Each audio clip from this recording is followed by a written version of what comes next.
But I think that man's, he can work magic because I couldn't even do a sandcastle with a bucket. So all credit to the man. I think it's, it's very impressive. Like I say, I would have no chance of doing something like that. But, it's always great to, be involved with the Homestead Miami Speedway. They do a fantastic job of, promoting the races and putting on a great event for us. I've been very successful there, so I like that. And obviously, St. Petersburg, I'm very partial to.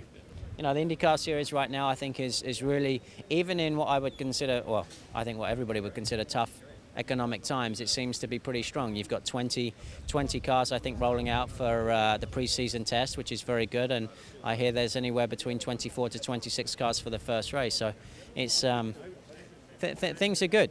I mean, if you guys probably shoot this, but when I got here, it was a pile of sand, and it's amazing. It's amazing what this guy can do. It looks good.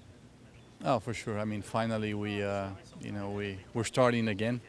And it's a nice feeling to be back, and I have to say that it's been a long time, and I can't wait.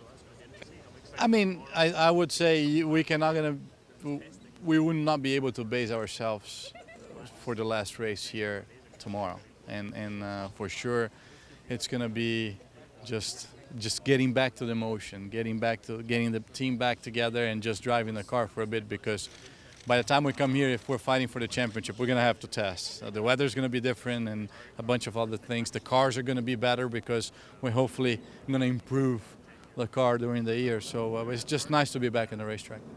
It's amazing, isn't it? I just hit the guy that makes them. I said, how do you feel when it rains or, something happens or somebody knocks it down at the end of the day? It must be tough after doing such a great job. But it's very cool. Yeah, absolutely.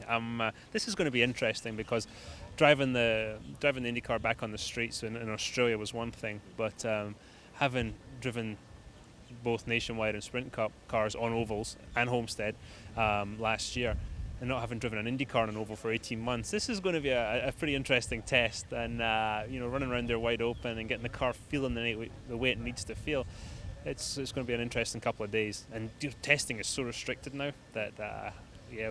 I'm lucky that I'm getting into a great car with a great team, but I've got to get my act together. Well, of course I saw it because I built it, so it was a lot of hard work.